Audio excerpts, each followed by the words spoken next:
Indeed. I am reminded of the quantity of corrupted crystals required to thwart Leviathan, and the extraordinary lengths to which the Lamentsons went to transport them.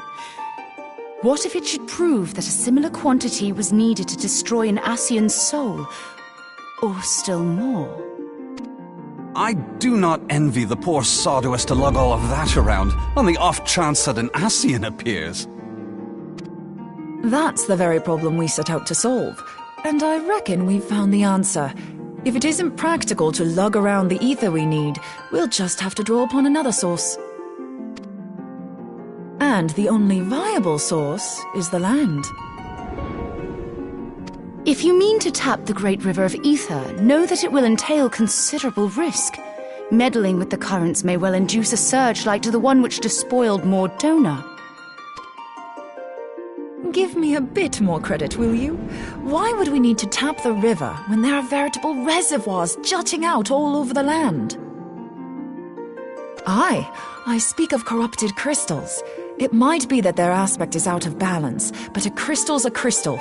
It contains ether, and we can help ourselves to it. While corrupted crystals are indeed abundant, there is no guarantee that they will be in close proximity at a crucial moment. But what if we don't need them to be? What if we could tap them far? A malm away, say? If we could do that, we'd have ready access to ether aplenty in almost every corner of Eorzea.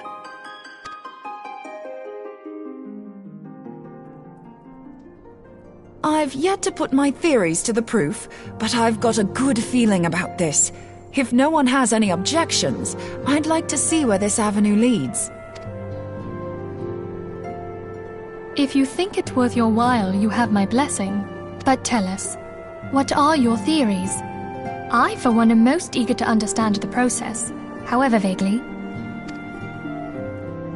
I thought you might say that, but no one wants to listen to boring old theories all day, do they? I know I don't. So with your permission, I'd like to try something a bit more hands-on. I've already built an etheric siphon especially for this purpose, and I've been meaning to try it out. Thing is, the profusion of corrupted crystals in Mordona makes it something of a high-risk testing ground. If anything goes awry with the siphon, it would be better if it didn't happen within spitting distance of quite so much ether. Ideally, I need an isolated specimen. Does anyone know where I can find one? May I suggest northern Thanalan? There you will find corrupted crystals of middling size, standing a reasonable distance apart. Ideal for your needs, I should have thought. Oh, and if you do elect to visit the place, I should be much obliged if you would assist me in another matter while you are in the area. Has something happened? Movement has been observed at Castrum Meridianum. During Operation Archon, the Alliance dealt the stronghold a heavy blow. Its facilities were extensively damaged, and its garrison reduced to a fraction of its former strength. Not long after our forces withdrew, however, their ranks were replenished by reinforcements from Castrum's sentry. They now seek to rebuild, and to this end they have their sights set upon the ceruleum processing plant. Having lost the Empire's support, the 14th Legion lacks the resources to sustain itself. To them, this is a bid for survival, and they will doubtless fight like desperate men. Though I have dispatched the Crystal Braves, I fear their strength alone may not suffice to stay the Imperial assault. I would request the Scion's aid in the defensive effort. If I didn't know better, I'd say you were trying to inveigle us into fighting your battle with the promise of shiny crystals. Well then, consider me inveigled. I won't lie, the crystals you speak of sound perfect, so the Garleans have to go. Besides, we can't afford to beat about the bush. There's no telling when the Ascians will next appear. Thine eagerness to hurl thyself into the jaws of danger cometh as little surprise. Exercise due caution, I prithee. Though you have become a crystal brave, you are yet a scion, Alphino.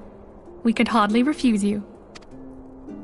Pray, join the Crystal Braves and lend them your support. Thangred and Papalymo shall accompany you.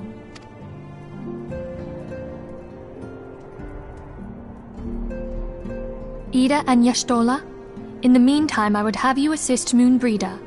Scout out the crystal clusters, that the testing may commence as soon as the Gallian threat has been eliminated.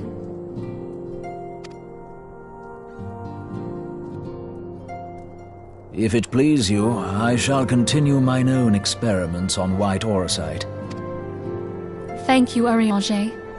Everyone, pray see to your preparations and depart as soon as you are able. Go well, and be safe.